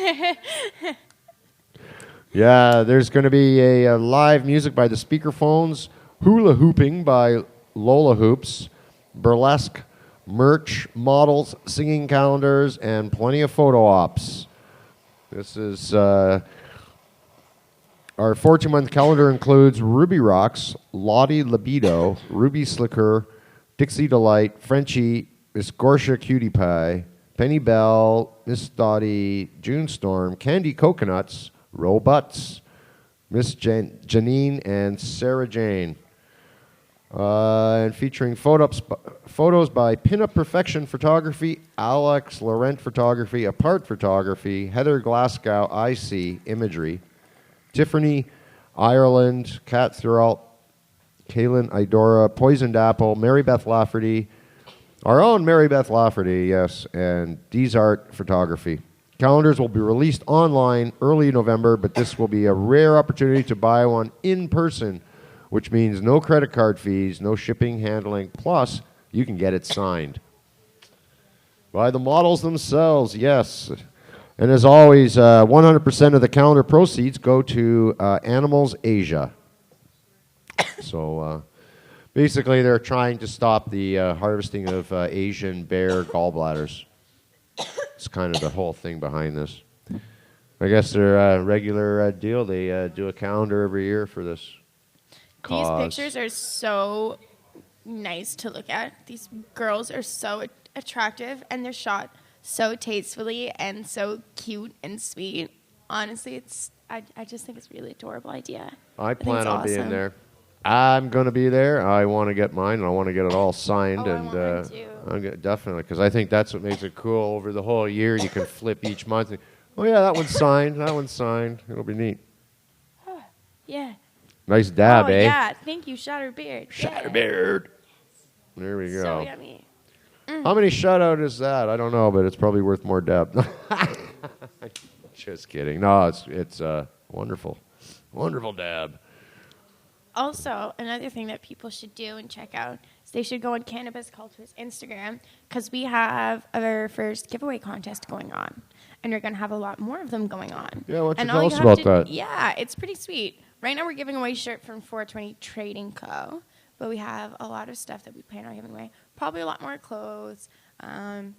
Different stuff. So all you have to do is be following Cannabis Culture on Instagram, and then you just have to use an app or take a screenshot, whatever, repost the photo, the contest photo, on your own Instagram, and use hashtag CC Insta Giveaway. And if you do that, then you're entered in the contest, and then, we'll have a winner randomly selected, and then you get a shirt. So right now, the shirt that we're drawing for is a men's slide shirt. So, yeah, go on. It's a really cool shirt. It's cool. So, follow Cannabis Culture on Instagram. Yeah. Yeah. Get free shit. Free stuff. Free merch. Nice. Good stuff. I like to see that. Who doesn't like free shit? Everybody likes free stuff. Everybody. Oh, here's an interesting... speaking of free stuff, this isn't free at all. But speaking of free stuff, this has nothing to do with free stuff. But something you can get now that is on the market, and I think this is great, there's a creepy 65-year-old clown that now you can rent, who will come and terrify your misbehaving children. I think it's an excellent idea. This guy, well, first of all, I got to tell you right now, this guy has booked 6 months in advance. That's how good it is. But I saw a picture of what this guy looks like, and he's got like these blacked out eyes. They look like holes in his head, and he's all kind of wrinkly. And anyways, his name is Wrinkles. He's a creepy-looking clown who has been spotted at gatherings in public and outside people's homes for the past few years, according to this Palm Beach Post. Wrinkles' real face remains hidden beneath a distinctive mask with large black eye holes, receding white hair. He figures a polka dot onesie with black rubber gloves. And he's rarely seen without a bundle of colorful balloons in one hand. And he's got a slight paunch, giving him the appearance of a menacing man-sized baby who lurks in sewers and children's closets.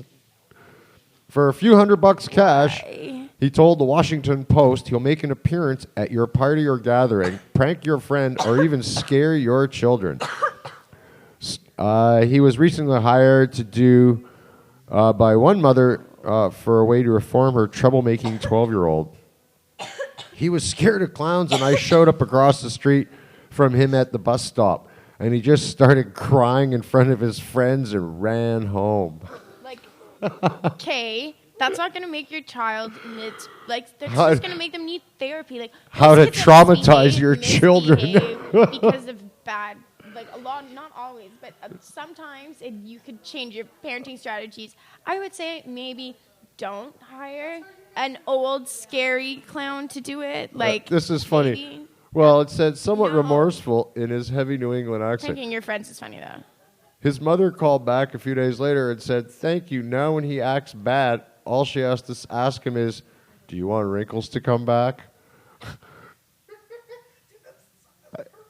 That's that's not perfect. That's just child abuse. That's what that is. Child abuse. But that's another story. I still think it's funny as hell. I don't care.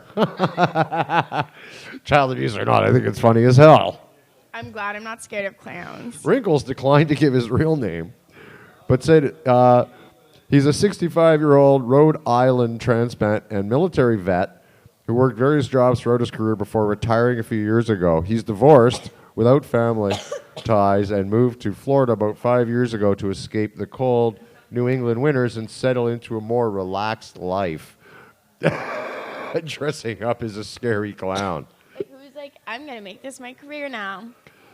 Scaring children while After he dressed as a arrived, scary clown.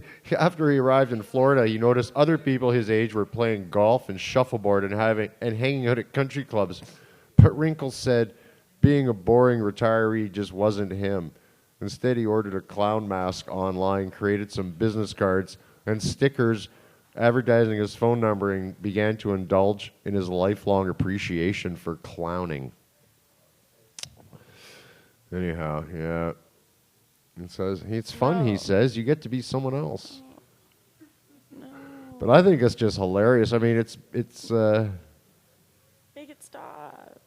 People were doing that around California. A bunch of creepy clowns just like standing on street corners freaking everyone out. Okay, so like standing on a street corner, that's hilarious. That's funny.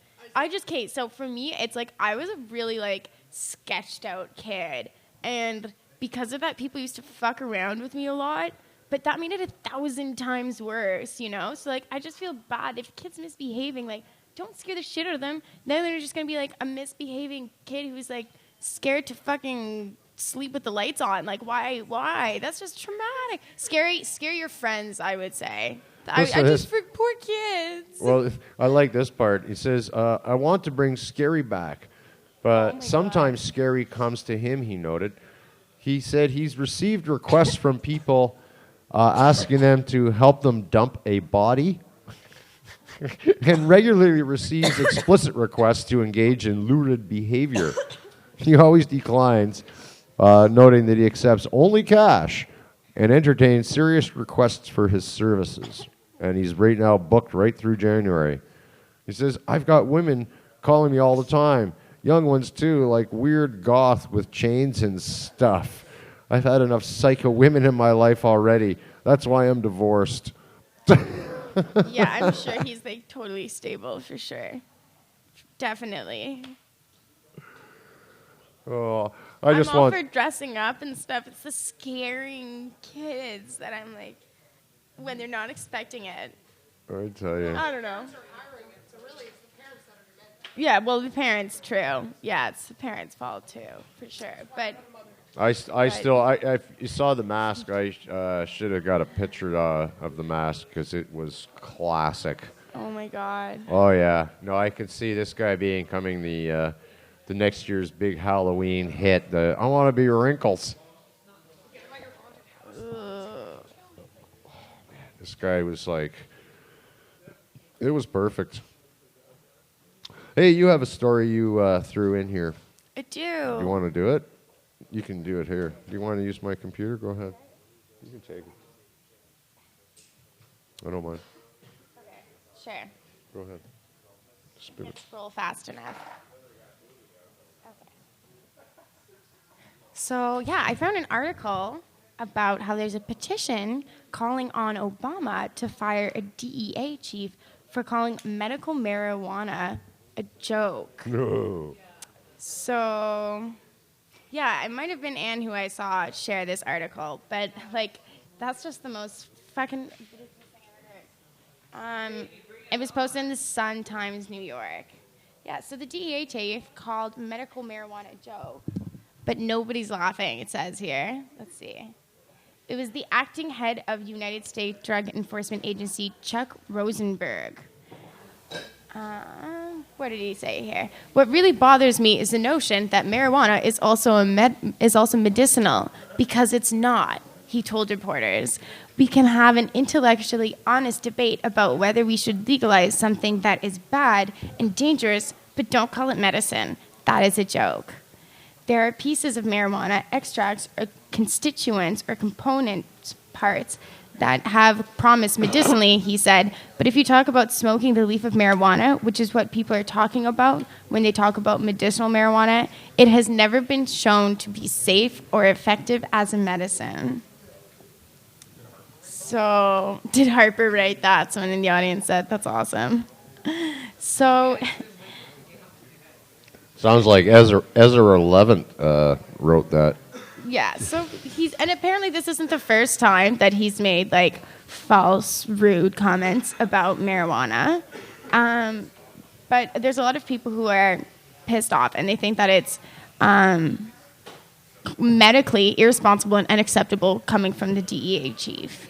Well, it is. And it is, and it absolutely is, because it's not a joke. It's out of step with everything. It is. It's such an insult. The article here says medical marijuana is not a joke to the millions of seriously ill patients in a growing number of states who use it legally in accordance with the doctor's recommendations.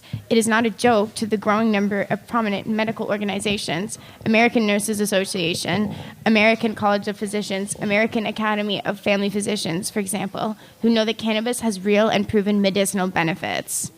And the article goes on to list, like, so many obvious examples of how, like, it's, like, not a joke.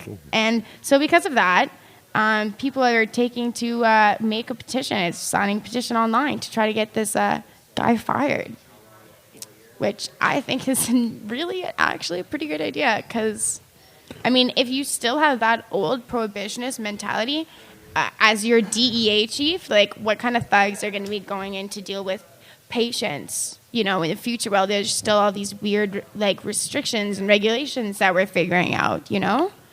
It makes no sense. It's disgusting.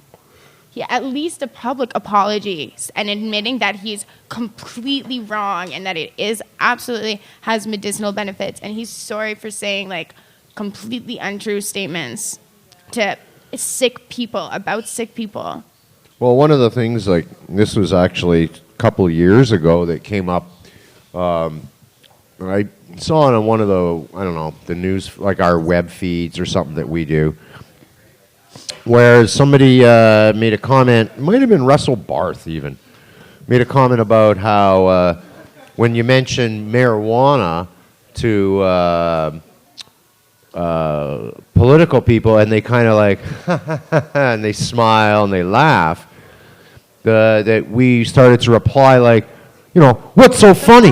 Yeah. Get really mad because, like this you know, do you find people, ill and suffering people trying to get medicine funny? Like, is this some kind of joke? Like, what's the inside joke here that I'm missing? Why is it every time you talk to politicians they make this, you know, these offhanded, and without actually, you know, realizing this is an important topic. There's like no shortage of articles and discussion and things, you know, in engagement going on, and then you still got politicians who are making comments, like bullshit comments. Yeah, and on top of that, there are people who make fighting this fight like their whole life. So for them to laugh somebody like in their face when they're approaching that situation is just, it's insulting on so many levels, you know? And not only that, I mean, the DEA's had all of its funding removed for going after pot.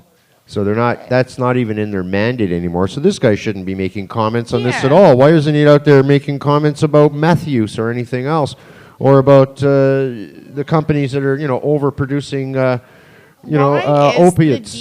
Why is the chief of the DEA somebody who doesn't know about marijuana? Like, he just doesn't know. How is it that he has the power? Like, he's arrested, and he doesn't even know about the substance. How does that make any sense? He needs to either be educated or fired. Sorry. Or beaten. Times are changed. Beaten. No, I think people should be, there should be like a, People, if they were Get 'em- beaten again, I think we bring that back. Public beatings. Make them then, smoke you know. joint. That's what we should do. We should make them smoke a joint. Chill the fuck out. Smoke a joint. Dab. Take a Scare them. dab. Scare them. We're going to make you do a dab. You've heard of that. Ooh. That sounds like the most enjoyable. We're type going to of bring torture Wrinkles the ever. clown. And Yeah, he's going Wrinkles the to he's going to clown. dab you with a dab. I would like. You'll never be the same See, now again. that is something I would be okay with someone hiring. Wrinkles Naked for. I would Wrinkle the- hire. naked No, Wrinkles. Why did you have to make it scary again? I've made it scary again. Ugh. Let's watch a video. Okay. All right. Let's watch. Okay. Let's watch 22 minutes Colorado pot, please. There you Cute. go. That one. I like pot. I like 22 minutes. I like 22 pot. minutes too. There might be an ad, and we have to clear the ad. But once we do, we'll definitely have a video that we'll watch. Right here. I know. Ads are the worst. Am I right? While we're having that ad. Well, Wah, wah. Yeah. there we go. All right. Jane, the chronic, doobies, ganja, the hippie lettuce. Come on, people, the giggle stick, the wild weed of the wood. Okay, marijuana. In fact, the parties are so far apart on what to do about pot, many people will be looking to the example of the U.S. states who have legalized weed. And our Sean Majumdar beat them to it. Here's his investigation. I wanted to come to Denver, Colorado, where it's been legal already for a full year, just to see what the future holds for our home and native land. Should we decide to pass the Doce from coast to coast to coast? What's the future for Canada if we legalize weed? You're going to get higher tax revenue, less crime, and better school systems. Crime is always a worry, and police are on high alert 24/7. Hello, officer. Hi. I love how casual you are. This is amazing. In my 20-plus years as a police officer, I have never been in a fight for my life with somebody that was high on weed and weed alone. So, no, I don't think Not even over a bag of Funyuns? Doritos or Funyuns, you know, don't take the last one. You gotta leave. Donuts, we might have a fight. I think Canada should legalize marijuana because everybody likes to smoke marijuana. Do you partake? I do not. Never. Well, Since legalization, cannabis convenience stores are popping up everywhere. Cannabis Center. If you want to do a construction project, we've got strains we'd recommend for that. Yep. If you want to design a cool architectural building, we've got strains for that. This is our real-time, up-to-date menu. This is like a reverse Tim Hortons. I'd come here, I'd smoke my weed, and then I'd go to Tim Hortons. What, is that a bar or a restaurant? Oh no, it's a very sophisticated, high-level foodie joint. Nice. So take me back and show me your product. Great, sounds good. Love Come on it. back.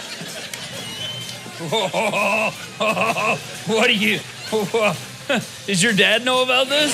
Does your dad know about this? Your dad's upstairs right now. He's totally freaking out. But it's not like that anymore. It's not. It's totally legitimized. It's totally legal. You know, since January 1st, we've done over $3 million in sales. What? Rub it and smell it. Oh my goodness. Getting a little Saturday night watching hockey. And I think maybe a binge at a Chinese restaurant. Clearly, Denver was built by a bunch of stoners.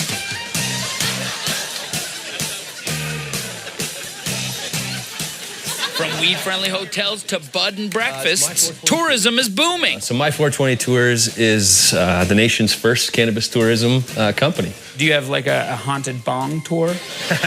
Well, that would be a good idea. We actually have a cannabis cooking class. What? Taught by a culinary arts chef how to take your, cannabis flower, turn it into something that can be used as a concentrate to dose your own foods. So I can play a really good trick if I take your course. Absolutely. I can play a really good trick. If she doesn't tell you in the morning. Yeah. Happy Thanksgiving. Absolutely. Sean, why do I feel like I have 12 arms? What would you say to Stephen Harper, our Prime Minister? Yeah, I would say don't legalize cannabis. Keep the money in the United States. Keep the tourism in the United States. Keep the new jobs in the United States. Yeah, Yeah, definitely don't. Here in Colorado, the economy's strong, crime is down, people are really happy. Seems to me the legalization of weed can only lead to reefer gladness. Whee!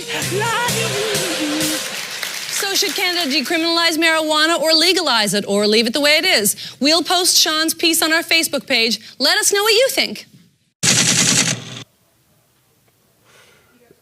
Hey.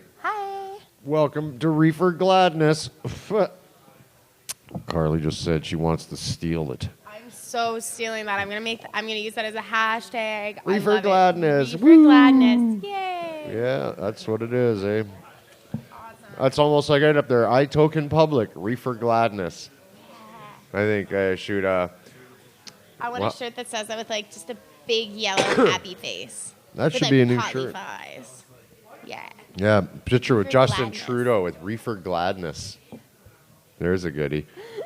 Did you see there was a good political cartoon of I think it was Andy Donato did it, but I'm not positive.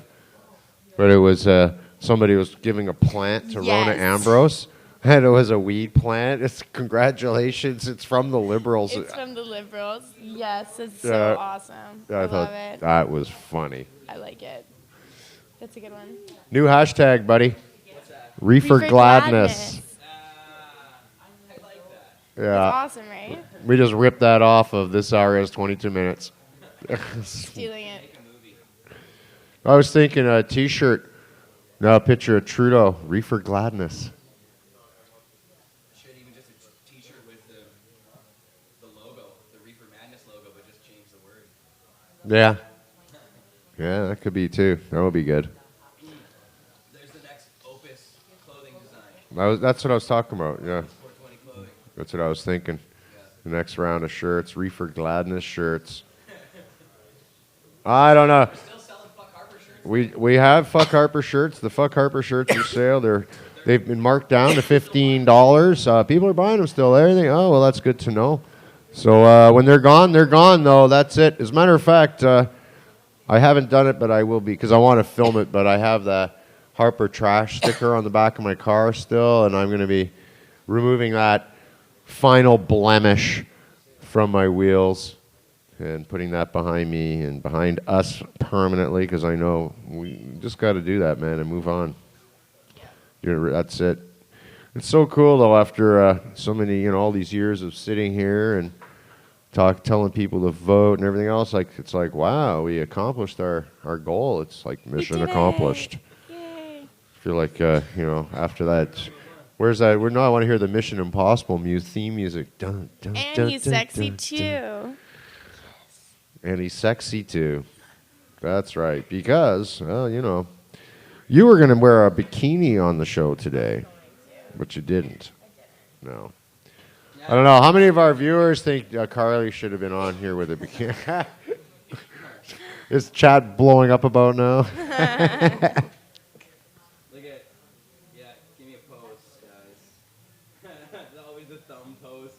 Give me a better pose than the thumb pose. Just look cute. Oh, I'm not used to that. There you go. Bam. Oh my goodness. Yo, dude. Okay, there we go. All right. Photo ops. Got to pose. God knows why. He's collecting stuff. What else is going on? Oh, yes, we're going to give away a Fuck Harper t-shirts. We are.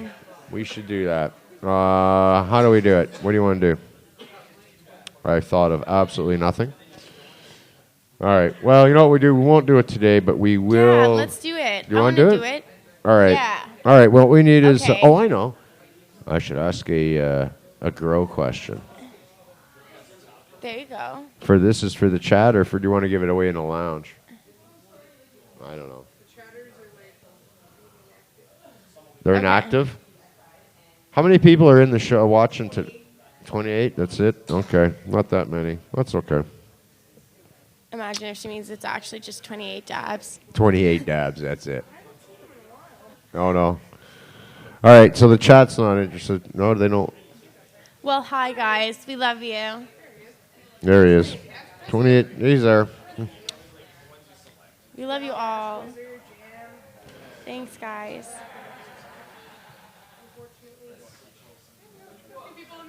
All right. Do you guys want to fuck Harper shirt? Does the chat want somebody? Do you guys in chat want to win a fuck Harper shirt?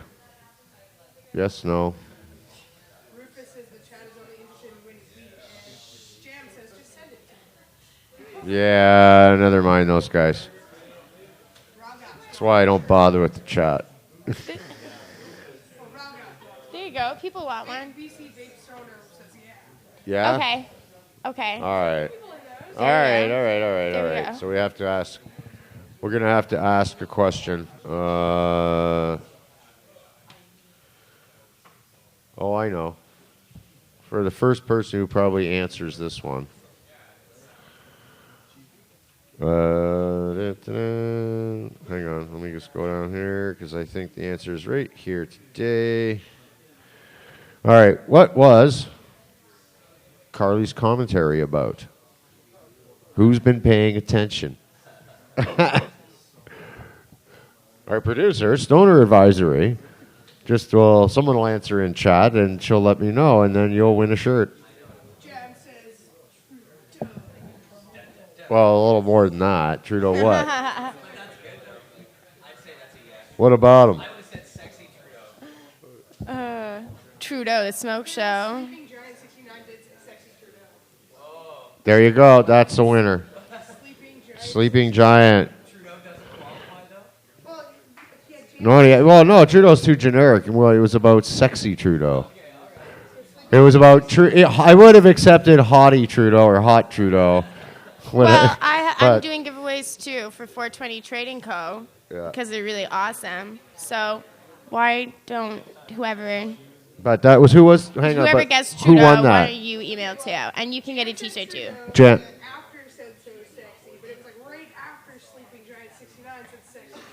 I'll send one of them a T-shirt. All You can right. both get T-shirts. Okay, We'll get you Sleeping T-shirts. Giant, just send us your info though to the420show@gmail.com and give us your mailing info and such. And in the headline, put in "sexy Trudeau" in the subject matter.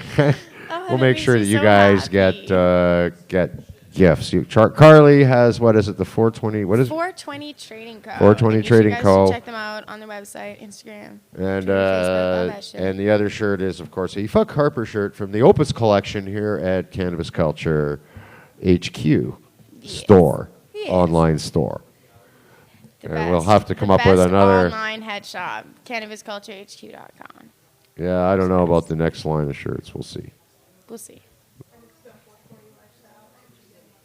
The 420lifestyle@gmail.com. Yes, that's the email address, so you can send us your 420 is numbers. just not like spelled on the out. thing right here. Oh, thank you. So Nice. you Way put to that up for go. us. Good. So there. Sweet.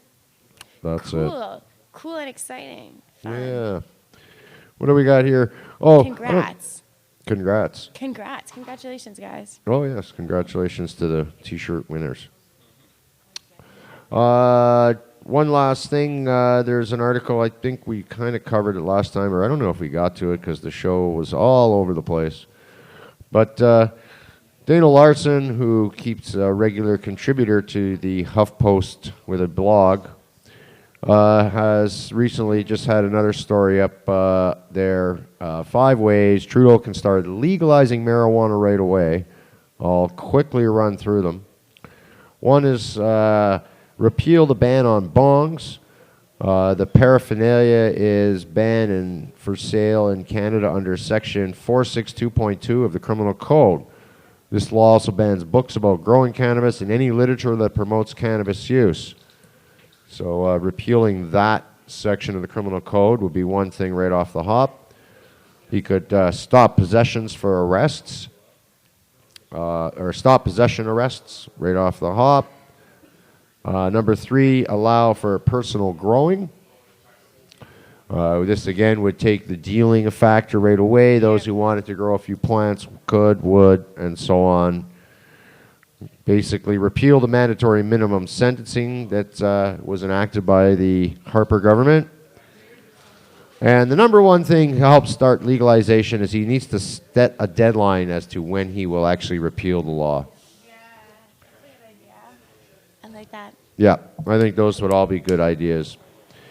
You guys should look up that whole article because the whole article is written pretty. There's a whole bunch of them. Actually, very check well, out Dana Larson on HuffPost. You Yeah, can they're actually check out. He's got a number of very good articles pertaining to the recent articles pertaining to legalization and marijuana and so on. I encourage everybody, though, to write Justin Trudeau and the new Justice Minister as well, and encourage them and applaud them and let them know that you're behind their decision to legalize. The more people that do that, the more comfortable they will be about bringing in less stringent regulations. And feel free to also make your recommendations of what you think legalization look like, but keep it real short, keep it real brief, because otherwise your letters get just shit canned real fast. Better to send, if you've got a whole bunch of suggestions, better to send them one at a time, separate them up, than try to write a whole big long thing. That's about it. We're almost out of time, so what a crazy different show it's been today. It's always crazy. It's always crazy. It pretty much is. We never know where. That's what I like about making plans. They never happen. We plan a show. Nah, why bother? Just goes down some other road. All that mattered to me was that I got to show the gif of Trudeau with the blunt hanging out of his mouth and the glittery hearts. That was the only objective I had. So there I'm you pleased. go. And you got to do your You're welcome, commentary. Internet. Carly's I commentary. did for the first time. I'm really excited. Yes. Jeremiah saying beauty goes a long way in politics. I agree. And in activism. In everything. That's why Opus is so popular. Yeah.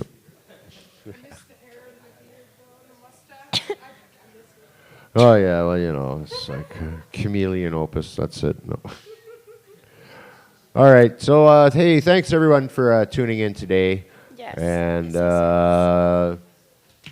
what's going to happen, I suppose, is on Wednesday, you can watch From Under the Seed Desk with Marijuana Man and Al the Alchemists and who knows else on that show. Right here on the second floor of Cannabis Culture HQ, the Vapor Lounge. It's always hilarious. It is hilarious. Yeah. Friday, Jeremiah Vandermeer and Cannabis Culture News will be hanging out right here, same place. On Saturday, not here, but somewhere else, but on this channel, Redbeard. And he'll be giving you all kinds of glass tips and tricks and demoing some cool stuff. He's got some great stuff on his show. And, that brings us back to Monday next week, where Carly and I will be back here once more. Yeah.